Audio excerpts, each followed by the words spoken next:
ओम नमः सिद्धेभ्यः। जय श्री ओम नमः सिद्धेभ्यः। जय श्री ओम नमः सिद्धेभ्यः।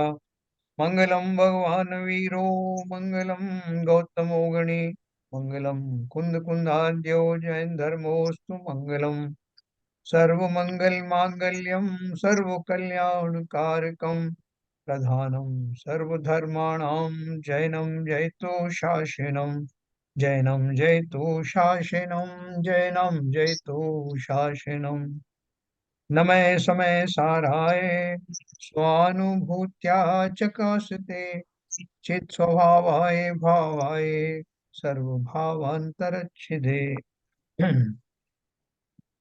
आचार्य कुंद कुंद द्वारा रचित समय सार के सर्व विशुद्ध ज्ञानाधिकार में हम खोए हुए हैं। तो जैसा कि आप समझ रहे हैं कि आत्मा के शुद्ध स्वभाव को तक जाने के लिए जो जो उसमें नहीं है शुद्ध स्वभाव में, उन सबको समझा जा रहा है कि क्या क्या उसमें नहीं, क्या क्या उसके पार्ट नहीं है और क्या उसके अंदर जा ही नहीं सकते। जब जा ही नहीं सकते तो त्यागने और ग्रहण करने की बात जो है खाली नीचे की भूमिकाओं में समझाने के लिए है। लेकिन वास्तव में तो शुद्ध आत्मा आत्मा ही क्यों, अपन ने ये पढ़ा था कि जितने भी और द्रव्य हैं वो भी किसी भी पर द्रव्य को ग्रहण नहीं करते। पर द्रव्य उनमें समाहित नहीं होता है ना। हमने जो अभी कल किसी ने बोला था कि जो हाइड्रोजन और ऑक्सीजन के मिलने से एक दूसरा द्रव्य बन जाता है, पानी बन जाता है, और भी दूसरी चीजों के उदाहरण दिए थे, लेकिन वो द्रव्य नहीं, वो पुद्गल की ही पर्याय हैं, पुद्गल के नए नए स्कंद हैं। है ना, जैसे हमारे शरीरों के माध्यम से अब एक शरीर का जो स्कंद है वो एक इंद्रिय जीव का जो शरीर है वो होता है, दूसरा स्कंद वो दो इंद्रिय का होता है, ऐसे अलग अलग वो स्कंद होते हैं। तो उनका अर्थ ये नहीं कोई नया पदार्थ है वो। इसी तरह शरीर में भी अलग अलग जो पार्ट है, हाथ हाथ जो है एक स्कंद है, पैर एक अलग स्कंद है, उनकी योग्यताएं भी अलग अलग होती हैं, लेकिन वो है सब उद्गल के ही कॉम्बिनेशंस, और इसलिए उनको नए द्रव्य नहीं माने जा सकते। तो अभी अपन ये समझेंगे इसको, और आगे क्या है आत्मा के अंदर में और आत्मा के स्वभाव में, और क्या बात है जिनको कि आत्मा से भिन्न जाना जाए। जो हम व्यवहार में से जिन वस्तुओं को अभी तक उपादेय मानते थे, वो उपादेय तो है नीचे की भूमिकाओं में, लेकिन जब मैं आत्मा के स्वभाव की ओर जाता हूँ तो उनकी उपादेयता इसलिए समाप्त हो जाती है क्योंकि वो अज्ञान दशा में होने वाली जो पर्याय हैं उनका वर्णन है। बाकी जब संपूर्ण रूप से आत्मा को जान लेते हैं तो देखते हैं कि वो उसमें थी ही नहीं। है ना, जैसे आपका कोई एक हाथी है, पालतू हाथी है, उसके बहुत सारे जो है शरीर के ऊपर में एक बड़े सुंदर सुंदर आभूषण लाद दिए गए हैं, बड़े बड़े सुंदर कपड़े लगा दिए गए हैं, और उसके माथे के ऊपर में अलग एक दूसरी तरह का एक कपड़ा लगा दिया है। तो अब किसी से कहा जाए कि भैया जो शुद्ध हाथी होता है उसके कपड़े वपड़े नहीं होते, लेकिन जिसने शुरू से हाथी को ऐसा सजा संवरा ही देखा है वो इस बात को मानेगा ही नहीं कि नहीं साहब हाथी तो हमने ऐसे ही देखा। तो फिर उसको जो है ऐसा जो नेचुरल हाथी है वो दिखाया जाता है, तब उसको समझाया जाता है कि देखो भाई नेचुरल हाथी तो ये है, तुमने जो इतने समय तक देखा वो अपनी अपेक्षा से सत्य है कि वो भी ऐसी इस पर्याय रही उसकी, लेकिन वास्तविक जो नेचुरल हाथी है वो ऐसा होता है। तो अगर आपके समझ में आ जाएगा तो आप कहोगे कि हम तो इतने दिन तक भ्रम में ही रहे, ये वास्तव में तो हाथी का असली स्वरूप ये है। और वो जो लदा फदा हाथी था उसके लिए कह देते हैं भाई साहब फंक्शन खत्म हो गया, उसके आगे के वस्त्र हटा दो, ऊपर के वस्त्र हटा दो, ये सब हटा दो, अब जरूरत नहीं है। तो बोले ये सब हटा देंगे तो फिर वो हाथी रह नहीं जाएगा ना। बोले किसने कहा तुमसे हाथी नहीं रह जाएगा, हाथी तो इनके बिना ही है, ये तो हमने ऊपर के आवरण लाद दिए। है ना, ये जो चर्चा है अभी आने वाली है, अपन इसके बारे में पढ़ेंगे।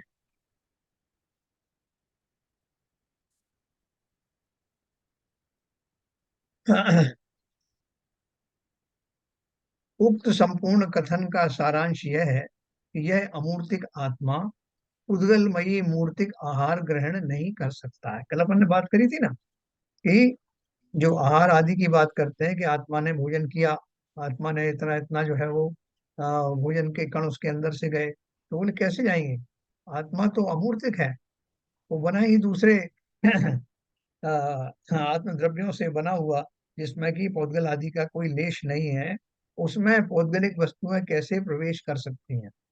तो यह अमूर्तिक आत्मा उद्गलमयी मूर्तिक आहार ग्रहण नहीं कर सकता, क्योंकि परद्रव्यों को ग्रहण करने का ना तो आत्मा का स्वभाव ही है, और ना पर निमित्त के संयोग से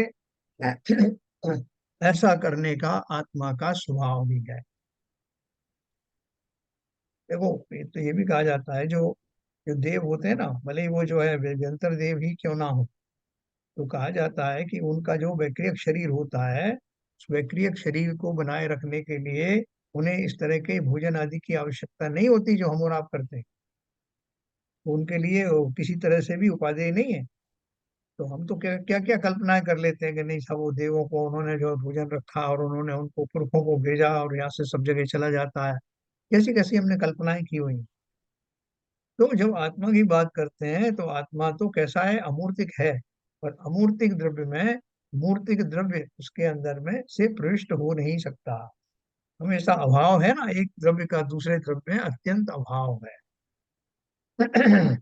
क्योंकि परद्रव्यों को ग्रहण करने का ना तो आत्मा का स्वभाव ही है, और ना पर निमित्त के संयोग से ऐसा करने का आत्मा का स्वभाव है ना। मैंने दोनों बातें पढ़ी थी कि अपने स्वभावगत योग्यता उसकी ऐसी नहीं है कि वो परद्रव्यों का ग्रहण करने लगे, और ना ही कोई उसको निमित्त आदि की बलवत्ता से जबरदस्ती करके ऐसा ग्रहण करा सकता है। जैसा वो खुद तो नहीं खाता, लेकिन कोई जबरदस्ती करे तो खा लेता। तो दोनों तरह से उन्होंने उसका वो किया नकारा है इसको। अतः निष्कर्ष यही है कि यह आत्मा पर जीवों और अजीव द्रव्यों से ना तो कुछ ग्रहण ही करता है और ना कुछ त्यागता ही है। आत्मा में एक त्यागोपादान शून्यत्व नाम की शक्ति है, उसका भी यही कार्य है। त्यागोपादान शून्यत्व शक्ति का मूल उत्स भी यही प्रकरण है। देखो, ये कह रहे हैं कि वो ग्रहण ही नहीं कर सकता और त्याग भी नहीं सकता। तो ये जो जैसे मैंने आपको उदाहरण दी थी ना हाथी की, क्योंकि कुछ जिसने हाथी को हमेशा सजा समरा और वो वस्त्र आदि के साथ में देखा है, वो इस बात को मानेगा नहीं। जब उससे कहेंगे भाई साहब फंक्शन खत्म हो गया, अभी हाथी को ये श्रृंगार विंगार खत्म करो, ये सब वस्त्र उतार दो, तो वो कहेगा बिना उसके ये हाथी रहेगा कैसे? बोले भैया, ये हाथी कुछ ग्रहण नहीं करता, ये भी वस्त्र आदि उसने खुद नहीं पहने हैं। ये तो इसमें हम निमित्त बने हैं, उसकी वजह से वो उसके ऊपर दिखाई दे रहे हैं शरीर पर, लेकिन इनके होने से शरीर के अस्तित्व का होना या ना होना निर्भर नहीं करता, है ना। तो क्या बोल रहे हैं, आगामी गाथाओं का सूचक कलश काव्य भी कहते हैं, जिसका पद्यानुवाद इस प्रकार है। 238। एवं ज्ञानस्य शुद्धस्य देह एव न विद्यते, ततो देहमयम ज्ञातुर्न लिंगम मोक्ष कारणम, है ना। 238। इस प्रकार यहाँ ये है, शुद्ध ज्ञानमय जीव के जब देह नहीं कही, तो फिर देही लिंग शिव मग कैसे हो सके। इस प्रकार शुद्ध ज्ञान यानी आत्मा के, देखो बार बार ज्ञान और आत्मा को एक ही बता रहे हैं, है ना, इससे कंफ्यूज मत होना कहीं भी। इस प्रकार शुद्ध ज्ञान अर्थात आत्मा के देह ही नहीं है। इस कारण ज्ञाता जीव को देहमय चिन्ह यानी लिंग मोक्ष का कारण नहीं है। लिंग किसे कहते हैं? लक्षण को। बाहरी जितने लक्षण होते हैं उनको लिंग कहते हैं। जैसे मुनि लिंग है या गृहस्थ लिंग है, श्रावक लिंग है, ये सब आर्य का लिंग है। ये सब उनके वस्त्रों आदि के द्वारा कुछ पहचान की जाती है। जैसे मनुष्यों की पहचान के लिए हम तरह तरह के वो करते हैं ना। मारीच के जीव ने वहां से समोषण से निकलने के बाद 363 मतों की स्थापना की। और वो मतों में क्या था, किसी ने गेरुआ वस्त्र पहन लिया तो वो उसका एक अलग आइडेंटिफिकेशन हो गया, किसी ने पीले पहन लिए तो वो उसका हो गया, किसी ने चर्म बांध ली तो उसका अलग आइडेंटिफिकेशन हो गया। तो शरीरों के में डिफरेंट डिफरेंट जो है अलंकार लगा करके वो अपने लिंग बनाते हैं, अर्थात चिन्ह बनाते हैं। तो लिंग का अर्थ भली भांति समझना, आगे भी आएगा। लिंग का अर्थ क्या है? चिन्ह, शरीर आदि का की पहचान जिनसे होती है। जैसे अब स्त्री लिंग पुरुष लिंग है, तो स्त्री आदि के वो, पहली बात तो मनुष्य में और बाकी के जो दो चार इंद्रिय तीन इंद्रिय चार इंद्रिय जो जीव हैं वो प्रत्यक्षतः अपने शरीर के द्वारा पहचाने जाते हैं, उनका कैसा शरीर होता है। तब स्त्री पुरुषों में भी उनके शरीरों की बनावट से उनमें फर्दर जो पहचान हो जाती है। तो जहां जहां लिंग शब्द आएगा वहां वहां उनकी विशेष पहचान के लिए किए जाने वाले जो आवरण आदि हैं या जो उनका स्वरूप है उसको लिंग कहा। तो इसलिए उन्होंने कहा कि ये जो लक्षण है, ये जो शरीर आदि के ऊपर में जो चिन्ह बनाए जाते हैं वो वास्तव में मोक्ष का कारण नहीं।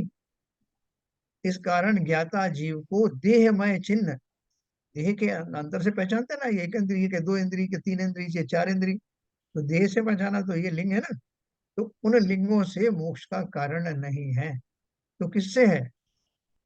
तात्पर्य है कि जब शुद्ध ज्ञान स्वाभाविक आत्मा के देह ही नहीं है, तब फिर देहमय चिन्ह मुक्ति का कारण कैसे हो सकता है? जितनी भी आत्मा है उनके सबके शरीर अलग कर दो, एक इंद्री को भी उस शरीर से अलग कर दो, दो इंद्री को भी कर दो, पांच इंद्री को भी कर दो, देवों को भी कर दो, नारकियों को भी कर दो, तो क्या निकलेगा? उनके अंदर से जो आत्मा प्रकटित होगी वो किसी लिंग की मोहताज नहीं। आप उसको आइडेंटिफाई थोड़ी कर सकते हो ये एक इंद्री की आत्मा है साहब, ये दो इंद्री की आत्मा है, क्योंकि आत्मा किन्हीं लिंगों का मोहताज नहीं है।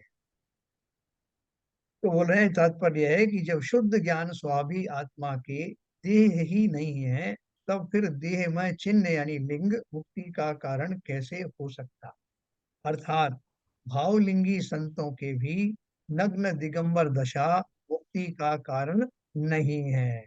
मुक्ति का कारण तो एकमात्र निश्चय रत्नत्रय ही है। अपन कहते हैं कि भाई साहब देखो ऐसा है कि जो द्रव्य लिंग और भावलिंग में क्या फर्क है। तो हम तो कई बार इससे कंफ्यूज हो जाते हैं कि द्रव्यलिंगी मुनि जो है वो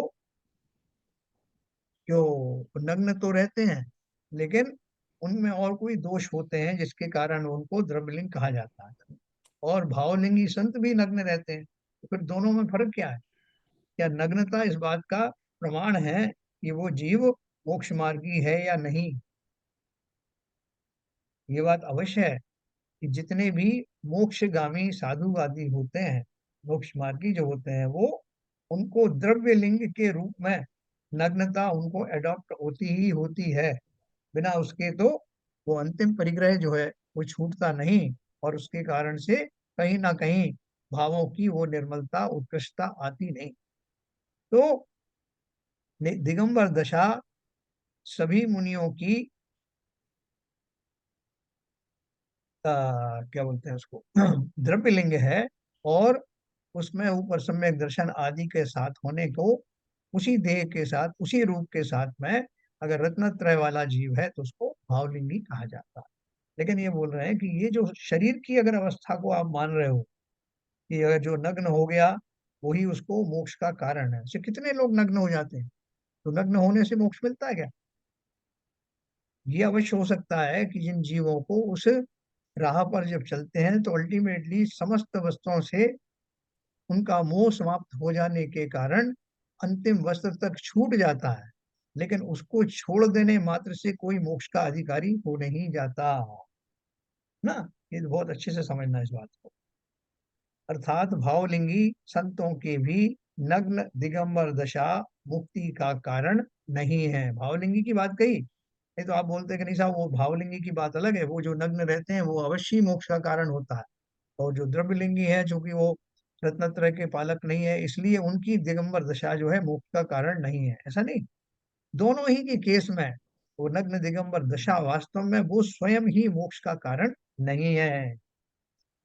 मुक्ति का कारण तो एकमात्र निश्चय रत्नत्रय ही है। यद्यपि यह सत्य है कि नग्न दिगंबर दशा धारण किए बिना मुक्ति की प्राप्ति नहीं होती, तथापि देह की नग्नता मुक्ति का कारण नहीं है। देह की नग्नता के साथ मिथ्यात्व और तीन कषाय के अभाव रूप जो सम्यक दर्शन ज्ञान चारित्र हैं वे ही मुक्ति के कारण है। हाँ? मिथ्यात्व और तीन कषाय क्यों कहा भैया? चार कषाय क्यों नहीं कहा? मिथ्या तो अलग है और कसाय अलग है। हाँ, तीन कषाय क्यों कहीं? चार तो होती तो चार है ना। मुनि के रूप में तीन ही कथाएं संतुलन बनी रहती है। तीन हाँ, पहली कथाओं का पहली उपशम उपशम होता है। ठीक पहला है। तत्व अनंतानुबंधी तो पहली चली जाती है सर। चली गई, जब मिथ्यात्व लिखा है तो मिथ्यात्व के साथ अनंतानुबंधी कषाय चली गई, यस। है ना। अब अप्रत्याख्यान, प्रत्याख्यान और संजुलन कषाय वो चली जाती हैं, और उनका जो सम्यक दर्शन ज्ञान चरित्र है वो उत्कृष्ट रूप में प्रकट होता है। वे ही वास्तव में मुक्ति का कारण है, नग्नता नहीं। तो आप ये बात कहोगे कि अगर नग्नता जो उसका कारण नहीं है तो हम वस्त्र सहित ही क्यों नहीं बन जाते मुनि, कपड़े क्यों छोड़े जाए, जो है अच्छे अच्छे कपड़े पहने आए, अब श्रावक दे देंगे हमको ला करके, हमें कुछ करना भी नहीं है, उससे हमें ठंडी गर्म से भी बचेंगे, और जो पहचान भी हमारी बनी रहेगी कि ये जो सफेद वस्त्र धारी जा रहा है ये जो है वो दिगंबर मुनि है, वो जो पीले वस्त्र वाले जा रहे हैं वो श्वेतांबर मुनि है, ये जो गेरुआ पहन के जा रहे हैं ये वैष्णव मुनि है, तो पहचान भी बनी रहेगी। आप कह ही रहे हो कि ये जो नग्नता जो है वो मुक्ति का कारण नहीं है, तो मुक्त हो तो क्यों नग्नता धारण की जाए, हाँ। तो उसको उन्होंने क्या बताया ऊपर, यद्यपि यह सत्य है कि नग्न दिगंबर दशा धारण किए बिना मुक्ति की प्राप्ति नहीं होती, क्यों नहीं होती, नीचे तो कह रहे हैं कि ये मुक्ति का कारण नहीं है, हैं? कोई किसी को पता हो तो बताए। क्या क्या क्या क्या पूछा था आपने? मैंने ये पूछा है, यहाँ लिखा है कि देह की नग्नता के साथ मिथ्यात्व और तीन कषाय के अभाव रूप सम्यक दर्शन ज्ञान चारित्र वे ही मुक्ति के कारण है। और ऊपर हाँ। लिखा है कि आ, यह सत्य है कि नग्न दिगंबर दशा धारण किए बिना मुक्ति की प्राप्ति नहीं होती, तथापि हम्म। देह की नग्नता मुक्ति का कारण नहीं है। हम्म। तो अगर जो मुक्ति का कारण नहीं है तो हम देह को नग्न करेंगे क्यों। नहीं तो बिना नग्न किए तो वो नहीं वो नहीं आ पाएगा ना वो, परिग्रह पूरी तरह छूटेगा नहीं। और हम्म। जब परिग्रह छूटेगा नहीं तो वो कैसे मिल जाएगा? राग द्वेष तो लगे रहेंगे ना सर। तो हाँ। परिग्रह त्याग करना बहुत आवश्यक है। हाँ। वो मुनि इतने कमजोर होते हैं क्या कि उनको लगता है कि अगर वस्त्र रखूंगा तो मैं रागी द्वेषी हो जाऊंगा, इसलिए वो वस्त्रों को फेंक देते हैं। वस्त्रों से उनका सीधा राग द्वेष का संबंध है, डायरेक्ट डायरेक्ट है क्या। सर कमजोरी का स्ट्रांगनेस का सवाल नहीं है, वो हाँ। ये डायरेक्ट स्वाभाविक भावों हो का जाता है भाई सवाल है। साहब। भावों का स्वाभाविक सवाल हो है। जाता है, अगर आप कपड़े रखेंगे वो तो स्वाभाविक हो जाएगा आपका, उन कपड़ों के हाँ। प्रति सबसे राग ऑटोमेटिक हो जाएगा। मुझे उसमें सबसे राग की पहले बताने की जरूरत नहीं है, हाँ। ऑटोमेटिक हो जाएगा वो तो। अब कपड़े हो गए फिर तो कपड़े की चिंता होगी कि कोई ले नहीं जाए उसे, तो फिर ये चिंता होगी कि नहीं ये फट नहीं जाए, फिर ये चिंता होगी कि साहब इसको सफाई कर लें। तो ये तो सब ऑटोमेटिक, जो जो आप कोई भाई प्रतिज्ञा सर, रखोगे तो स्वाभाविक है। नहीं इसीलिए देखो, कहा है शरीर कि के परिग्रह भी नहीं, दस इसीलिए दस कहा है कि लक्षण। परिग्रह भी दोनों प्रकार छूटना चाहिए। हाँ देखो, मैं अब आपको बताता हूँ, दस दोनों लक्षण प्रकार पूजन परिग्रह का था। छूटना चाहिए। पांच एक मिनट तन और। के सी। हाँ, बोल रहे हैं आप एक, कुछ। हाँ मैं ये कहना चाहता हूँ कि कपड़े आप पहनाएंगे शरीर को, पुद्गल को, हम्म। और जब पुद्गल के साथ में आपका जो वेद विज्ञान हुआ है आपा पर का, तो वो स्थिति रहेगी नहीं। तो जैसे शरीर से राग है तो कपड़ों से भी राग रहेगा, राग तो उठेगा नहीं। हम्म। तो नग्न तो होना तो बहुत जरूरी है। हाँ, देखो, उसमें अपना आता ना दस लक्षण पूजा में, पांच तनक सी तन में साले, चाह लंगोटी की दुख भाले, भाले हम्म। न समता सुख कभी नर, बिना हाँ। मुनि मुद्रा लहे, धनि नगन पर तन नगन ठाणे, मैंने सुर असुर पायन पड़े। वो कहा ना, चाह, चाह तो लंगोटी की हाँ, चाह तो तो कपड़े चाहे तो लंगोट। छोड़ो, लंगोटी भी एक उसका चाह का कारण बन गई, उसमें भी मोर उसके साथ हो गया। हाँ, तो देखो, ये जो अभी आरिकाएं होती हैं, आर्यताओं की मजबूरी है कि वो वस्त्रों का संपूर्ण त्याग नहीं कर सकती, तो जी। नहीं कर सकती तो उनका जो गुणस्थान पांचवें गुणस्थान से ऊपर नहीं बढ़ता। हम्म। तो क्या है कि वो, अब वो वस्त्रों से उसको कनेक्शन क्यों दिया, क्योंकि ये निमित्त निमित्तिक संबंध है, कि जिस समय जीव के देह पर वस्त्र आदि होते हैं उस समय उस जीव का वो कंसंट्रेशन उस लेवल का होता नहीं, ऐसा निमित्त निमित्तिक संबंध है।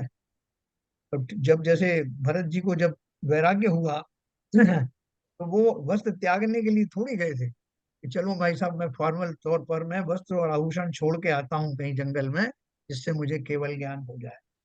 ऐसा ही भाव अपने आप ही उत्पन्न हुआ कि देह तो मैं छोड़ नहीं सकता, देह का जितनी आयु है उसके बाद ही वो छूटेगी, लेकिन बाह्य जो आडंबर है वो अब है और नहीं है जैसी स्थिति आ गई है।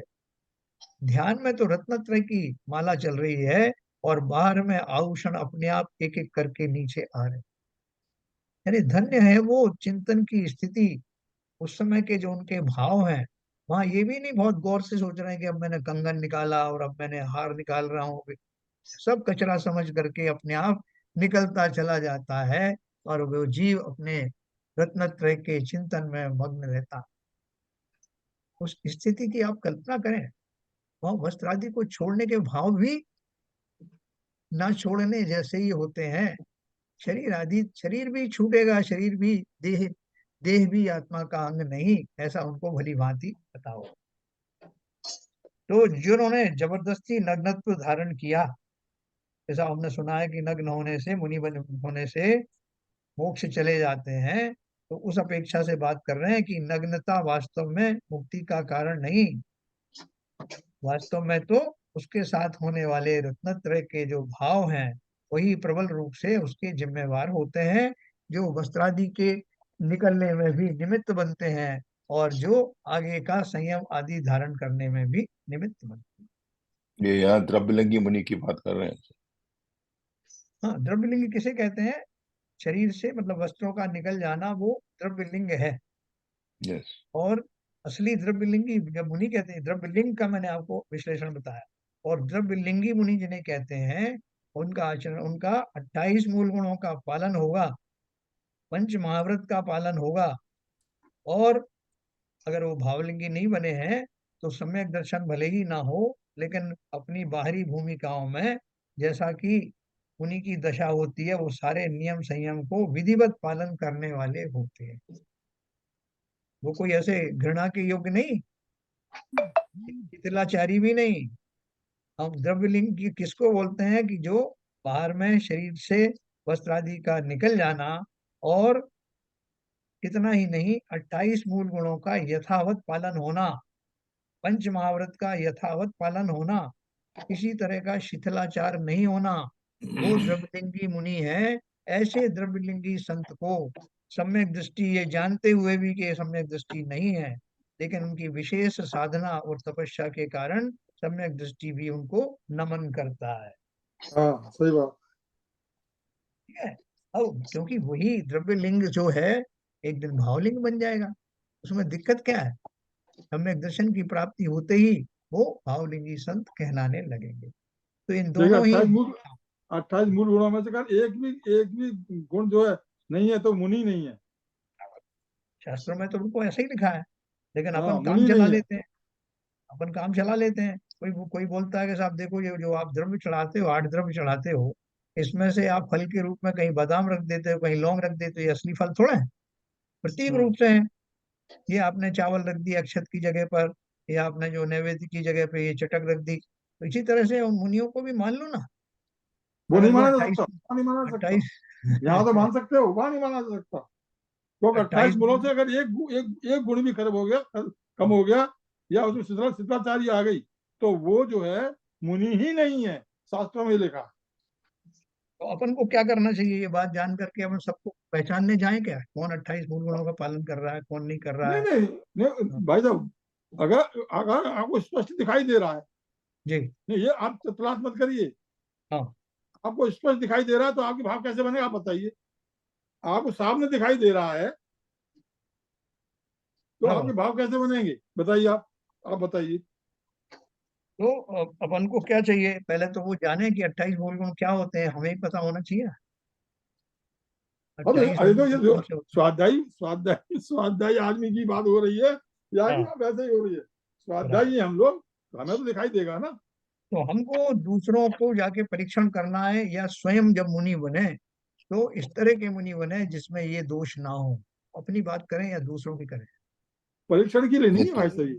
नहीं तो ये तो बात कही है ना सर, जी। कि परीक्षण तो करना चाहिए। परीक्षण की बात तो सब आगम में भी कही है। हाँ, आप पहले परीक्षण कर लीजिए कि मतलब जिसको आप नमन कर रहे हैं वास्तव में मुनि है कि नहीं। बराबर। Yes, right you are sir, thank you sir. चलो बढ़िया है। इसमें विशेष तौर से जब आपकी बात सही है, क्योंकि हमारे जो पूजनीय है, हमारे जो पंच परमेष्ठी हैं, जिनकी मैं पूजन कर रहा हूँ, जिनके सामने मस्तक झुका रहा हूँ, उनके जो जो परिवेश है और उनके जो आचरण है, उनके द्वारा मैं ये जान लेता हूँ कि ये पूजनीय होने के सब लक्षण में विद्यमान है या नहीं। वो कुकुरु तो नहीं है, ये हाँ, परीक्षण होना जरूरी है। बराबर। तो वो आगे की बात करेंगे अपन। जो बात विगत कलश में कही गई है, उसी बात को अब गाथाओं के माध्यम से विस्तार से स्पष्ट करते हैं। गाथाओं का पद्यानुवाद 408 से।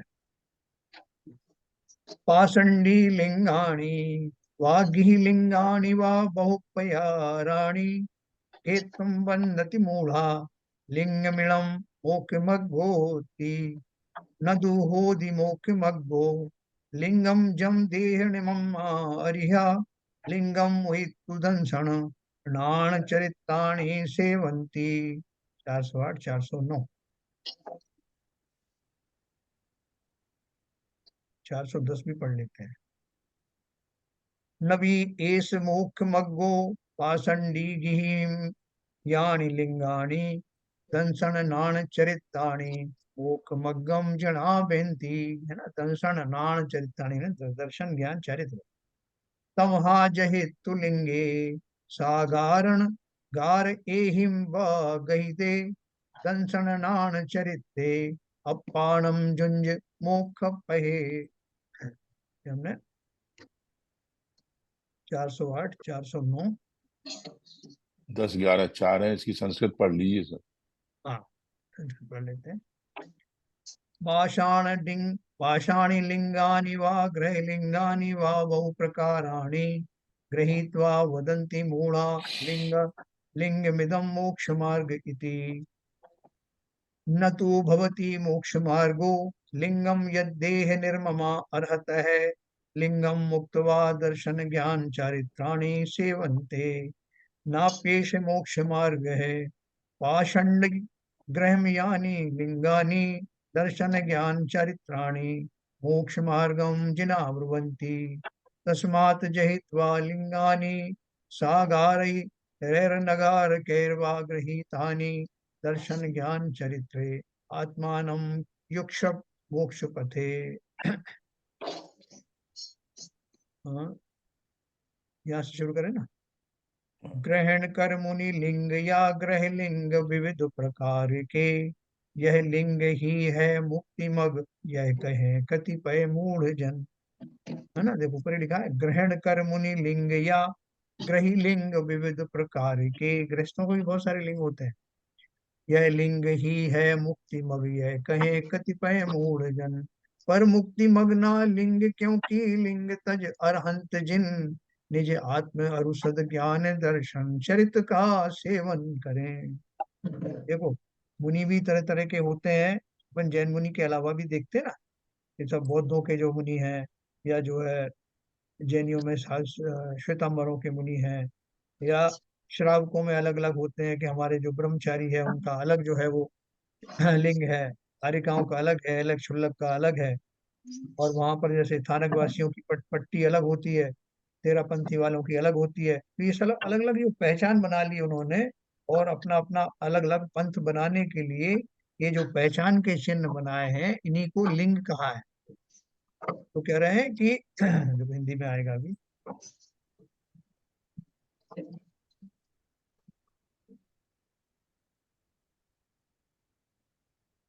जिन वर कहे बस ज्ञान वो ऊपर दर्शन। ऊपर ऊपर लीजिए सर। हाँ। है ना? बस इसलिए हम्म। ग्रह लिंग या मुनि लिंग नाम मग मुक्ति का। जिनवर कहें बस ज्ञान दर्शन चरित ही मग मुक्ति का। बस इसलिए अनगार या सागार लिंग को त्याग कर जुड़ जा स्वयं के ज्ञान दर्शन चरण मय शिव पंथ में। देखो यहाँ और क्लियर किया मैंने।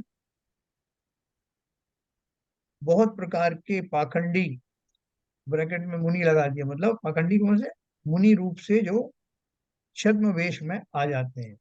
बहुत प्रकार के पाखंडी लिंगों अथवा गृहस्थ लिंगों को धारण करके मूढ़ जन यह कहते हैं कि यह लिंग मोक्ष मार्ग है।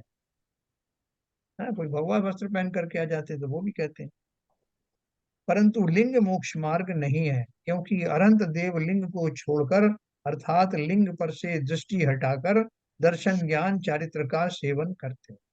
देखो ये जो है ना रामदेव जी, ये योगाचार्य, वो उनको कई बार इस बात का बहुमान आता है कि जो जिन धर्म में रहने वाले वो संत दिगंबर संत जो है वो अद्भुत हैं। उन्होंने कितनी बार स्टेटमेंट दिया, और कई बार तो ये भी इच्छा जाहिर की कि अगला मेरा जन्म हो तो मैं दिगंबर संत बनूं। अभी भी वो कहते हैं कि कई बार साधना करते करते कि मैं दिगंबर हो जाता हूँ। मुझे अच्छा लगता है, अच्छे भाव आते हैं कि संसार में मेरा क्या धरा है, कुछ भी मेरा नहीं। वस्त्रों का धारण दो कारणों से किया जाता है, एक तो, बल्कि तीन कारणों से किया जाता है। एक तो ये कि मुझे ठंड गर्मी सर्दी आदि उनसे बचाव हो जाता है। दूसरा ये कि लोगों के मैं आकर्षण का केंद्र रहता हूँ, है ना। और तीसरे मेरी एक पहचान होती है कि मैंने कौन से रंग के कपड़े पहने हैं, तो मैं अब क्या हूँ। तो ये तीनों ही जो दशाएं हैं वास्तव में मोक्ष मार्गियों के लिए इस तरह के कोई चिंतन की आवश्यकता है ही नहीं। वस्त्रों के बारे में सोचने की आवश्यकता नहीं, क्योंकि आत्मा तो अदेह है, देहधारी तो है नहीं। तो ऐसा जो देहधारी न होने वाला आत्मा, उसको क्या वस्त्र पहनाओगे। उसका तो शरीर रूपी जो वस्त्र है वो भी कालांतर में अपने आप ही छूट जाता है, और देह के निकल जाने के बाद भी देहातीत आत्मा बना रहता है। कितना अद्भुत है। संसार की कितनी उठापटक में से निकल करके वो जीव बना रहता है। इसलिए गृहस्थों और मुनियों द्वारा ग्रहण किए गए लिंगों को छोड़कर उनमें से एकत्व बुद्धि तोड़कर मोक्ष मार्ग रूप दर्शन ज्ञान चारित्र में स्वयं को लगाओ। अब देखो बहुत सारे जो ऐसे भी हैं गृहस्थ दशा में, जो मुनि तो नहीं बने लेकिन मुनिवत आचरण भी कर रहे हैं, मुनि जैसे भाव भी हो रहे हैं। अपनी किंचित कमजोरियों के कारण जो उन्हें लगता है कि ये 28 मूल गुणों का पालन नहीं होगा, इसलिए मुनि भले ही ना बने हों, लेकिन मुनि दशा के योग्य समस्त भाव उनके अंदर में लगभग प्रकट हो गए हैं। ऐसे हमारे बड़े बड़े विद्वान पंडित टोडरमल जी, दौलत राम जी, दयानंद राय जी, ये सब कैसे पंडित थे। सम्यक दर्शन आदि के धनी थे, ज्ञान चारित्र के भी धनी थे, और वो अपनी भूमिका में जो आवश्यक नियम संयम का भी विधिवत पालन करते थे। लेकिन उन्होंने भाई साहब, सोचा कि, हाँ बोलिए। ये जो है, हाँ जब तक मुनि धारण नहीं कर मुनि का बेच नहीं होगा तब तक शायद नहीं माना जाता है। हाँ, वो सम्यक जो दर्शन भी सम्यक ज्ञान तो हाँ, तो शायद की महिमा है। कोई भी वो सम्यक तो है दर्शन ही। सम्यक ज्ञान वो तो चौथे गुण स्थान तक है, लेकिन वहां से मोक्ष मार्ग शुरू तो हो जाता है। लेकिन मोक्ष मार्ग, असली मोक्ष मार्ग वहीं शुरू होता है जहाँ से जो मुनि महाराज मुनि बनते हैं। नहीं, मेरे अपन वही बात कर रहे हैं, वही बात कर रहे हैं कि इस लोभ में कि मुनि बनने के बाद ही मेरा चारित्र आएगा, मात्र हाँ, वस्त्र उतार देने से वो चारित्र अंदर प्रविष्ट नहीं हो जाएगा। नहीं होता, सही बात। और अपने यहाँ एक और बात कही है कि ऊंची भूमिका धारण करके नीची भूमिका के योग्य कार्य मत करना। इसीलिए जिनका मैंने उदाहरण दिया आपको इन विद्वानों पंडितों का, उनमें बाकी सब तो गुण हैं, लेकिन उन्होंने देखा हाँ, कि हम अभी अगर वैसे मुनि बन गए 28 मूल गुणों के धारी, तो क्या हम उनका निर्वाह भली प्रकार कर पाएंगे। अगर थोड़ी सी भी कमी रह गई तो वो तब तक मुनि बनने का भाव नहीं करते। बिल्कुल सही है। सहज में जब वो भाव होंगे तब बन जाएंगे मुनि। तो इसलिए मुनि खाली आपके अंदर वैराग्य आया नहीं, किसी तरह का आपको मालूम है नहीं, सम्यक दर्शन है नहीं, प्रतिमाएं धारण कर ली और मुनि भी बन गए बहुत सारे, है ना, तो फिर क्या होगा, बहुत अनर्थ होगा। मुनि बन करके वो जो उपदेश दिए जाएंगे वो आगम के विरुद्ध ही होंगे। कि उन्होंने इन्हें स्वयं ही को नहीं समझा, उस वीतराग दशा का स्वरूप नहीं समझा। उन सम्यक दर्शन ज्ञान चारित्र के स्वरूप को बोलना अलग है, लेकिन उनका भाव समझना और स्वयं में धारण करना वो सबके बस की बात नहीं। और ऐसे अगर बन गए तो अनर्थ ही होगा। इस प्रकार ये गृहस्थों और मुनियों द्वारा ग्रहण किए गए लिंगों को छोड़कर उनमें से एकत्व बुद्धि तोड़कर मोक्ष मार्ग रूप दर्शन ज्ञान चारित्र में स्वयं को लगाओ, है ना। आप इसमें लगाओगे तो अवश्य ही एक समय ऐसा आएगा जब आपका उचित लिंग का धारण भी हो जाएगा। वो दो लैला की हैं साइड की ना, देखो वो बिना घी की, देखो छोटी बना दी हैं। नीरा जी, अच्छा हो गया।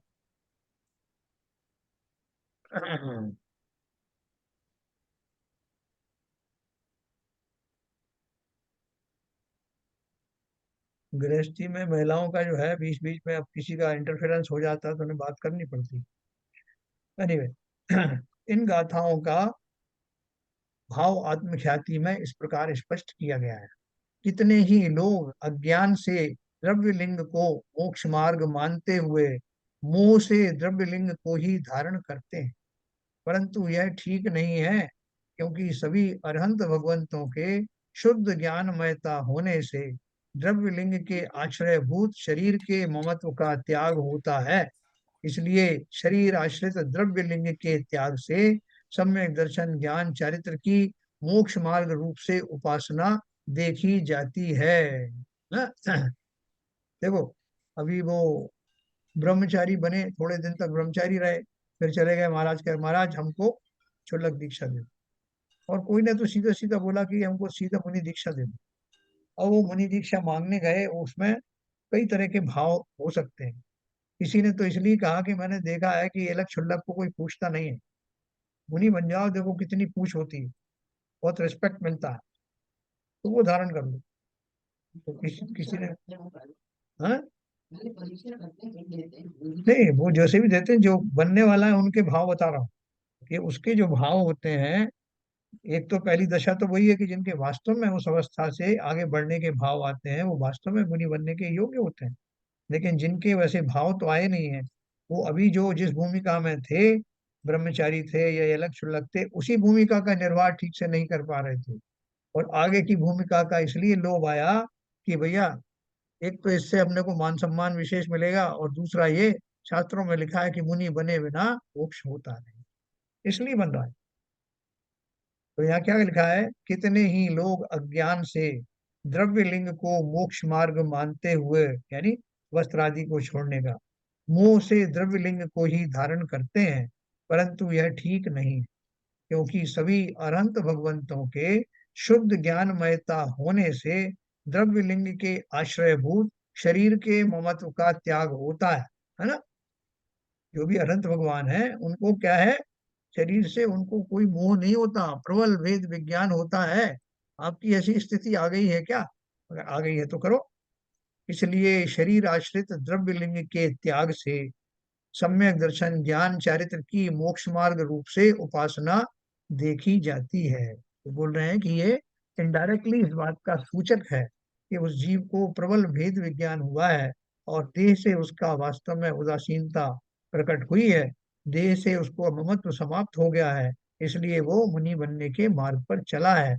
ऐसा देख करके और लोग यही मानते हैं कि जो मुनि बन गया वो वास्तव में देह के ममत्व से रहित है, लेकिन ये हमेशा सत्य होता नहीं। भाई साहब, द्रव्यलिंगी मुनि अगर है तो वो मोक्ष मार्ग में माना जाएगा, नहीं माना जाएगा? मैंने बताया, अगर 28 मूल गुण का पालन हो रहा है और पंच महाव्रत का बिल्कुल जैसा के तैसा, बिना किसी क्या बोलते हैं, कभी मोक्ष अतिचार के। मार्गी तो नहीं है वो, कभी मोक्ष मार्गी हाँ, तो नहीं है वो, कभी नहीं, मोक्ष मार्गी नहीं है वो। नहीं है, लेकिन क्या है, मोक्ष मार्ग इसलिए नहीं हालांकि है क्योंकि मिथ्यात्व उसमें है, और जब तक सम्यक दर्शन नहीं होगा तब तक मोक्ष मार्ग नहीं बन सकता। ठीक बात है, लेकिन क्या है कि एक माइलस्टोन उनका अब अचीव हो गया, अगर सम्यक स्वर्ग में दर्शन जा होगा तो। सकते हैं, हाँ, स्वर्ग में जा सकते हैं। स्वर्ग में तो जा ही सकते हैं, और उस पूरे साधना के काल में कभी भी सम्यक हो जाए तो साथ में गुण स्थान में हाँ पहुंच जाता हाँ हाँ, सम्यक हो जाए तो मोक्ष मार्गी बन जाएगा। सम्यक नहीं है तब तक, मिथ्यात्म है तब तक जीव मोक्ष मार्गी नहीं कहलाएगा। है। लेकिन वो जो उनका उत्कृष्ट जो पुरुषार्थ है, उस अवस्था में भी वो उनको नवमे ग्रह तक ले जाता हाँ हाँ, वो अलग चीज है। है। तो ये बात हो गई। वस्तुतः बात यह है, 239 नंबर का,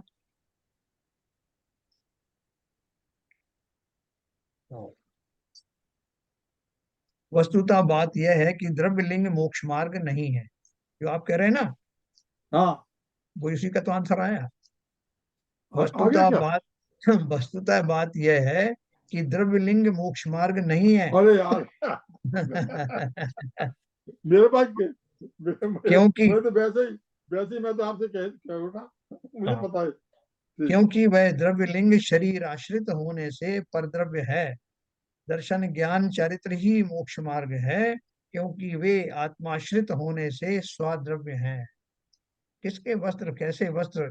जिस शरीर ही मेरा नहीं, तो ये वस्त्र तो मेरे के लिए कुछ भी नहीं लगते।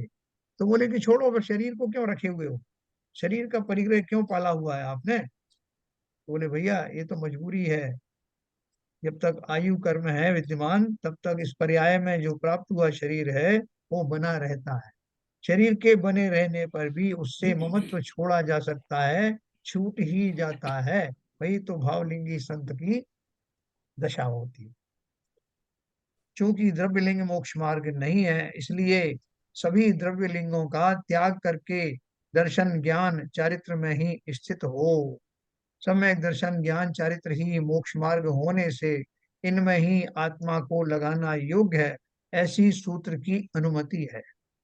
अच्छा, अभी एक बात बताओ कि हमारे पास दो तरीके हैं। एक तो ये कि हम गृहस्थ दशा में रह करके और जितने ज्यादा नियम संयम पालन कर सकते हैं वो पालन करें, और जब हमें लगे कि अब हम इस योग्य हो गए हैं कि गृहस्थाश्रम को छोड़ दें और ऊपर की दशाओं को धारण करें, अलग क्षुल्लक आदि बने, प्रतिमाएं धारण करें या मुनि बने, तो तब हमको ये सब धारण करना चाहिए। इतना अपने तब तक अपना संयम गृहस्थ दशा में आगे बढ़ाते जाएं, या सीधे मुनि बन जाओ, वहां देखेंगे अपन बन करके फिर करते रहेंगे मुनि देखेंगे का। नहीं, देखने का सवाल है यार। हैं? पहले पहले अपने भाव बनाए, तब ऑटोमेटिक बनते हैं मुनि तो। भाव बनते हैं, भाव की दशा होती है। सातवां गुणस्थान, गुणस्थान भावों के हिसाब से होते हैं। कपड़े उतारने से थोड़ी मुनि बन जाते हैं। बन जाओ, फिर धीरे धीरे करते रहना। अरे एक भाव दिन ही नहीं बनेंगे तो स्थान, गुण स्थान कैसे मिलेगा भाई साहब? तो भाव ही नहीं होंगे, भावों की हाँ, स्थिति तो गुण स्थान होता है। और सातवां गुण स्थान मुनि का होता है। गुण कि भाई स्थान कैसे बहुत सारे लोग मंदिर में, बहुत सारे लोग नृत्य करते हैं, तो अपन भी नृत्य करने लगते हैं क्या देखा देखी? भाव बन जाते हैं भाव। ऐसे ही तो वो वो मेरा द्रव्यलिंग हो नियम। गए ना। सही सही सही, आप सही कह रहे, मेरा द्रव्यलिंग हो गई, हाँ द्रव्यलिंग हो बोलिए। गई। मेरा ये है कि ये मुनि और ये तो बहुत आगे की बात हो गई। यदि अपना ऐसा भाव बनता है तो कहीं घंटे 2 घंटे कहीं सुनसान जगह पे या कहीं छत पे जाके कहीं कहीं बैठ के ध्यान लगा के, कम से कम ध्यान जितना भी लग सके, अकेले में बैठ के मौन धारण करके 3 घंटे 2 घंटे मौन धारण करके कुछ संयम पालन कर लें, वो उससे ही स्टार्ट कर लें। मुनि ये तो बाकी हाँ, बहुत आगे की चीज है। बहुत सही है। सेठ सुदर्शन की कथा अपन ने सुनी ना। सेठ सुदर्शन ने उसकी उसकी जो प्रैक्टिस शुरू कर दी मुनि बनने की, अष्टमी चतुर्दशी को शमशान में निर्वस्त्र खड़े होकर मुनिवत उन्होंने तप आदि शुरू किया। और वो उनकी प्रैक्टिस ऐसी नेचुरल हो गई कि जब उनको शूली की सजा सुनाई गई, उस समय उस शूली का संकट भी समाप्त हो गया। देवोपुनीत जो है सब तरह से सत्य सामने आया, और उनको शूली की जगह सिंहासन पर विराजमान किया गया। राजा ने, रानी ने, सबने क्षमा मांगी। सारी प्रजाजन ने उनके नारे लगाए और उनसे कहा कि अब आप चलिए महल में। राजा ने कहा मैं आधा राज दे देता हूँ। सेठ सुदर्शन ने कहा ये तो बहुत उचित समय आया है, अब घर जाने का समय नहीं, अब तो अपने घर जाना है। और उसी क्षण दीक्षित हो गए। हाँ, सही बात। प्रैक्टिस तो थी पहले से। वो होते हैं मुनि जिनके अंदर में पहले से ही पनप रहे हैं वो भाव, और जब वो क्लाइमेक्स पर पहुंच गए तो वस्त्र छूट जाते हैं, देर नहीं लगती। और हाँ, जहाँ ऐसी जहाँ दशा। तक ये चमत्कार है कि देवी देवताओं के वो तो ऑटोमेटिक ही हो जाते हैं, होते हैं उसमें। उसका मतलब ये नहीं है कि सम्यक दर्शन हो गया, क्या नाम, मोक्ष मार्ग हो गया। ये तो देखो आप अगर भावों आपकी धनी नगन तन पर नगन ठाड़े, सुर असुर पायन पड़े। है ना, जिन्हें कोई वस्त्रों की चाहत नहीं है, जिन्हें कोई लंगोटी आदि की चाह नहीं है, वो नग्न भूमि पर नग्न होकर निर्वस्त्र होकर खड़े हैं, और कुछ ना होते हुए भी सारे देव देवी मनुष्य चक्रवर्ती सब जिनके चरणों में लोट लगाते हैं, हाँ, ये है वो दिगंबर दशा। उक्त चार गाथाओं का सार यह है कि आत्मा के आश्रय से आत्मा में ही उत्पन्न होने वाला दर्शन ज्ञान चरित्र रूप भावलिंग ही सच्चा मोक्ष मार्ग है। शरीर की नग्न दिगंबर अवस्था और महाव्रतादि के शुभ भाव रूप द्रव्य लिंग मोक्ष का मार्ग नहीं है, उसे तो भावलिंग का अनिवार्य सहचारी होने से उपचार से मोक्ष मार्ग कहा जाता है ना। क्योंकि जो मुनि होते हैं वो पहले दिगंबर होते हैं, इसलिए लोगों ने मान लिया कि दिगंबरत्व ही मुक्ति का कारण है। जैसे मैं हल्दी का एक उदाहरण देता हूँ ना, कि साहब हमने अपने बेटी के हाथ हमको पीले करना है, तो पीले करने का जो बात कही गई है वो किस लिए कही गई है? पहले तो होता था, अभी पता नहीं होता कि नहीं, कि शादी के कार्यों में हल्दी का बहुत प्रयोग किया जाता था, हाथों में मेहंदी लगाई जाती थी, हल्दी वगैरह शरीर पर लगाई जाती थी। हैं? हाँ, तो उस अपेक्षा से हल्दी लगाने का अर्थ इनडायरेक्टली विवाह करना है। लेकिन अगर कोई उस हल्दी को ही विवाह मान ले, तो किसी को भी हल्दी कहीं भी लगा दो और वो विवाह हो गया। तो इसलिए सही भाव को समझना। बोल रहे हैं कि दिगंबरत्व होने का अर्थ लोग इसलिए मुक्ति का मार्ग समझते थे, या अभी भी समझते हैं, क्योंकि दिगंबर दशा जीव तभी धारण करते हैं जब वो इस योग्य हो जाते हैं, उनके भाव इस तरह के बन जाते हैं, तभी वो मुनि बनते हैं, और वही मुक्ति का मार्ग है। इसका अर्थ खाली वस्त्र छोड़ देने से मुक्ति के मार्ग पर चला जाएगा, ऐसा नहीं है। इस प्रकार इस गाथा में यही कहा गया है कि यद्यपि नग्न दिगंबर दशारूप द्रव्य लिंग के बिना मोक्ष नहीं होता, तथापि सच्चा मुक्ति मार्ग तो निश्चय रत्नत्रय रूप भाव लिंग ही है ना। अपन मानने को तैयार नहीं। एक अपने सामने दो व्यक्तियों को बिठा दो, एक तो आ, निर्वस्त्र दिगंबर मुनि है, और दूसरे जो है एक वस्त्रधारी श्रावक है, लेकिन वो जो वस्त्रधारी श्रावक है उसके भाव लगभग मुनि जैसे ही हैं, संयम में आरूढ़ है, वस्त्र जरूर दिख रहे हैं देह पर, लेकिन भेद विज्ञान से भरा हुआ है। उसको लग रहा है कब मैं ये सब व्यस्त दशा छोड़ दूं, अब ये वस्त्र छोड़ दूं, अभी छोड़े नहीं। और दूसरे वो मुनि हैं जिन्होंने वस्त्र आदि सब छोड़ दिए, लेकिन अभी चिंतन बना हुआ है कि मैं कितने कितने बच्चों को छोड़ के आया, कौन कौन मेरी पत्नी है पता नहीं किस हाल में होगी, और अब मुझे आहार लेने जाना है, पता लगाऊं कौन कौन सेठ है जो आहार दे सकता है। और मुनि बने हुए हैं बाहर से, तो आप पुष्प किसको डाल किस पुष्प डाल कुछ डाल मुनि है ना। तो देखो हमारी भी वो दशा ना हो जाए, भले ही थोड़े बहुत नियम संयम पालन करें, लेकिन निर्दोष पालन करना। जो हमने जो भी सीखा है उसमें कोई संधि मत निकालना। छोटा भी नियम अगर लिया है, छोटे छोटे नियम भी लिए हैं, तो उनको पूरी निष्ठा के साथ पालन करना, वही हमें आगे का मार्ग सुझाएगी, आगे बढ़ाएगी। ऊपर की भूमिका धारण करके नीचे के कार्य नहीं करना। जो अलग क्षुल्लक आदि करते हैं वो मुनि बन के कर रहे हैं। रात्रि में बोलते हैं कि मुनि बोलते नहीं है, अपन ने भाषण दे रहे हैं, मौन रहते हैं, है। तेल आदि से मर्दन करा रहे हैं रात्रि में, कितना जीवों का दोष लगता है। तो ये सब चीजें अपन को ध्यान रखना है, हम जब मुनि बने तो इन सब बातों का ध्यान रखना। अब इसी बात मोबाइल का और मोबाइल और लैपटॉप लेके चलते हैं आजकल। अब इसी बात का पोषक कलश काव्य कहते हैं, जो आगामी गाथा की उत्थानिका भी प्रस्तुत करता है ना। 239। दर्शन ज्ञान चारित्र त्रयात्मा तत्वमात्मन है, एक एव सदा सेव्यो मोक्ष मार्गो मोक्षुणा।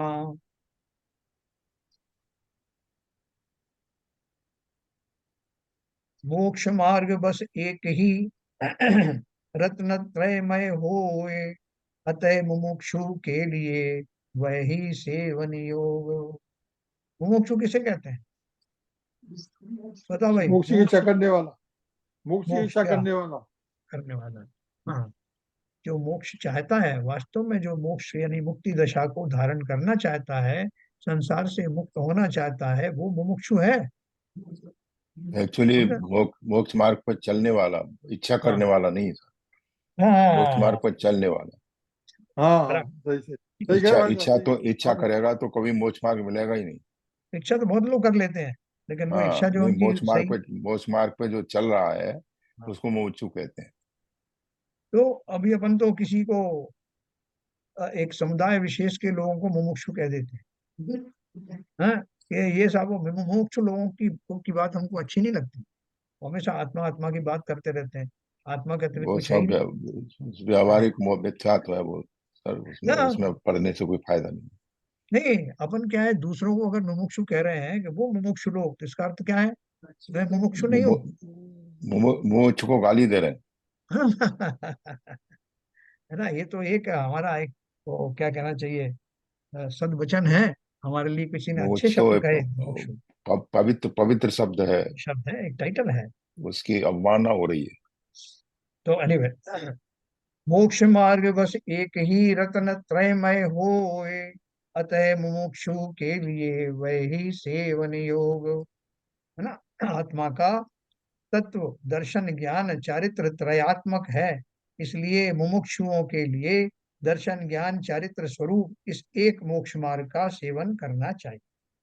उक्त कथन का तात्पर्य यह है कि दया आदि के परिणाम, देखो अब इसको ध्यान से सुनना, इसमें क्या है, जो प्रैक्टिकल बातें हैं वो भी लिखी हैं, जो व्यवहार में से किए जाने वाली चीजें हैं वो भी की जाती रहेंगी, लेकिन हमारे सामने क्लैरिटी बहुत होनी चाहिए कि व्यवहार में से किए जाने वाले कार्य कौन से हैं और उनसे क्या प्राप्ति होती है, और व्यवहार नय में युक्त रहने के बाद भी निश्चय नय का चिंतन कैसे किया जा सकता है ना, ऐसा प्रैक्टिकल बात। उक्त कथन का तात्पर्य यह है कि दया आदि के परिणाम शुभ भाव होने से पुण्य बंध के कारण, और इसका इसी कारण उन्हें व्यवहार से धर्म भी कहा जाता है। फिर भी वे दया आदि के परिणाम विकल्प रूप हैं, अतः उनसे निस्तरंग रूप अनुभव दशा की प्राप्ति नहीं हो सकती। इसलिए वास्तविक धर्म तो निस्तरंग रूप अनुभव दशा ही है। निस्तरंग का अर्थ क्या है? विकल्प, अविकल्पात्मक, इसमें कोई इधर उधर के विकल्प ना हिले, स्थिरता पूर्वक अनुभव दशा ही है, वह ही दर्शन ज्ञान चारित्र रूप परिणाम है। इसलिए जो व्यक्ति निश्चय दर्शन ज्ञान चारित्र रूप परिणमित होकर आत्मा में ही स्थिर होता है, वही अनुभवी और समझदार है। हैं? अब सवाल ये आता है कि ये सब जो बातें किसके लिए लिखी है? हमारे लिए लिखी है क्या? हमारे पास कहाँ है ये कि दर्शन ज्ञान चारित्र, जो है ही नहीं, हाइपोथेटिकल है, और हम कैसे उसमें स्थिर हो जाएं? तो ये खाली बात पढ़ने लिखने की है खाली, या कुछ धारण कर सकते हैं इसमें से? नहीं साहब, इसको समझ के धारण करने के रास्ते पे चलने के लिए, हाँ, उस क्या रास्ते पे धारण? चलने के लिए, अनुकरण करने के लिए ये उपदेश दिया गया। और ये है वास्तविक तो जो मुनि है उनके लिए है, जो भावलिंगी मुनि है उनके लिए है। अभी मैं जो ये सब करूं, दया आदि के परिणाम भी करूं, पूजन पाठ आदि करूं, स्वाध्याय आदि करूं, नियम संयम का पालन करूं, वो सब पालन करते हुए क्या मैं आत्मा का भेद विज्ञान वाला चिंतन नहीं कर सकता? क्यों नहीं कर सकते? वो तो कर ही सकते हैं। नहीं तो कोई बोले नहीं साहब, दोनों चीज एक साथ नहीं हो सकती, या तो ये कर लो या वो कर लो। दोनों कॉम्प्लीमेंट्री सप्लीमेंट्री है सर। बल्कि जिस अवस्था में मेरे शुभ भाव होते हैं, उस अवस्था का सदुपयोग करके भेद विज्ञान रूप दीपक का प्रज्वलन कर लेना, तो बाहर की आंधियां कुछ नहीं कर पाएंगी। इसलिए ये उस सब शुभ भाव भेद विज्ञान होगा तो ये गुण अपने आप ही प्रकट हो जाएंगे। हाँ, ये चारित्र का ही पार्ट है। अपने हम ये अभी इसी भूमिका में हम समझ रहे हैं ना कि दर्शन क्या होता है, ज्ञान क्या है, चारित्र क्या है, काफी कुछ समझ रहे हैं। तो अगर मान लो अभी हमारी वो दशा नहीं भी आई है, वो चिंतन वहां तक नहीं भी पहुंच रहा है, तो हमने ज्ञान के लेवल पर, यानी अभी पर्याय जन्य जो ज्ञान है उसके लेवल पर उनका स्वरूप तो जान लिया। और ये जो पुण्यबंध के जो कारण है, धार्मिक अनुष्ठान आदि हैं, उस समय जब मैं करता हूँ तो उस समय जैसे मैं पूजन कर रहा हूँ, पूजन करते समय जिनेंद्र देव के उन गुणों का चिंतन, उनके रत्नत्रय आदि के गुणों का चिंतन क्यों नहीं कर सकता? कौन रोक रहा है? नहीं साहब, वो आपने अभी आदिनाथ भगवान की पूजन कर रहे हैं तो सिर्फ आदिनाथ भगवान के माता पिता कौन थे, उनको कल्याणक कहाँ से हुए, बस यही पढ़ना है आपको। आत्मा और गुणों की बात करोगे तो पूजा फिर उनकी नहीं रहेगी, ऐसे बहुत सारे लोग कहते हैं।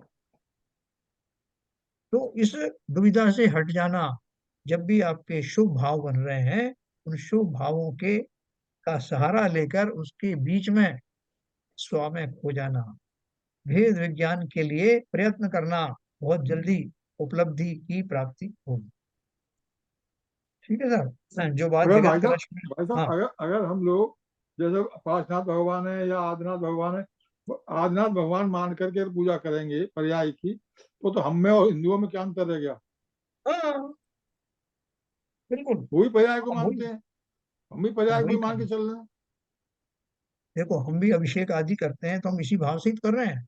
वो भी महादेव जी का अभिषेक करते हैं, रुद्राभिषेक करते हैं, और वो भी जो है आकांक्षाएं करते हैं, हम भी करते हैं। क्या फर्क क्या है? कोई अंतर नहीं है। हम कैसे जैन हैं, किस अपेक्षा से जैन है? मात्र इसलिए कि जैन कुल में जन्म लिया। अब देखो कैसी कैसी जो है वो मांगे होती हैं। पूछ रहा था, एक कह रहा था गर्भस्थ शिशु के स्वास्थ्य के लिए, एक बोल रहा था फलानी परीक्षा में पास होने के लिए, अच्छे नंबर लाने के लिए, मेरिट में आने के लिए, ऐसी भाव मांग। निदान पूर्वक की जाने वाली पूजा, आपने जो इतने अच्छे भाव बन सकते थे उनका लाभ ना लेकर के सब उसको पानी में डाल दिया। कितने अच्छे उत्कृष्ट भाव होते हैं उन वीतरागी सर्वज्ञ से, कुछ मांगे बिना स्व और उनका एक जैसा चिंतन करना, जैसे तुम हो वैसा ही मैं हूँ। इतना सा समय मिलता है, उसमें ये तुलना कर लेना तो भाव भाव सुधर जाएंगे। इसी बात को अपन आगे कल पढ़ेंगे। 412, 412 गाथा के बाद जो आएगा कल पढ़ेंगे। ठीक है साहब, सबको समझ में आ रहा है? कोई नई चीज तो नहीं है ना? नीरजा जी, कुछ ठीक लग रहा है? जी। हम्म। तो अपन को बनना चाहिए कि नहीं, मुनि वगैरह यारी आरिका वगैरह कोई बनना चाहिए कभी? हाँ, अभी से भाव बनाना चाहिए तभी तो बनेंगे। क्योंकि वास्तव में जो मुनि दशा है, यारिका दशा है, वो नैसर्गिक दशा है। जी। वो वस्त्र फेंकने से, वस्त्र ओढ़ने से नहीं हो जाती। सफेद साड़ी पहन ली जी, तो हारिका बन गई, और जो हरी साड़ी पहन ली तो गृहस्थ बन गए, ऐसा कुछ नहीं। सब अंतरंग भावनाएं। अंतरंग भाव है। ये हमको बहुत क्लियर होना चाहिए। इस क्लैरिटी के साथ में भेद विज्ञान होगा। जब जी। मैं वस्त्र और देह में ही भेद विज्ञान नहीं कर पा रहा, तो देह और हाँ। आत्मा में भेद विज्ञान कैसे होगा? जी। चलिए, बहुत बढ़िया है। कल अपन इसको थोड़ा और आगे पढ़ेंगे। धीरे धीरे करके आत्मा को खाली करना है। किराएदार रह रहे थे, अब मुझे स्वयं को रहना है। सबको खाली करो, सबको नोटिस भेज दो कि भैया खाली करो, अब मैं ही रहूंगा। है ना? इस बात को अपन रोज आगे बढ़ाएंगे। चलिए, जिनवाणी स्तुति करेंगे ललित जी।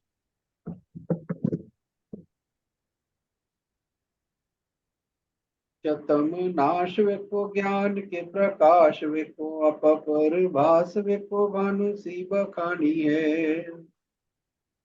छहु द्रव्य जान वेको बंद विधि भान वेको स्वपर पिछान वेको परम प्रमाणी है। अनुभव बताए वेको जीव के जताए वेको काहू न सताए वेको भव्य और हानि है। जहाँ तहाँ तार वेको पार के उतार वेको सुख विस्तार वेको यही जिन वाणी है। हे जिनवाणी भारती तो है जपू दिन रैन, जो तेरी शरण गए सो पावे सुख चैन। क्या वाणी के ज्ञान से सुझे लोकालो, सो वाणी मस्तक धरो सदा देते हैं दो, सदा देते हैं दो।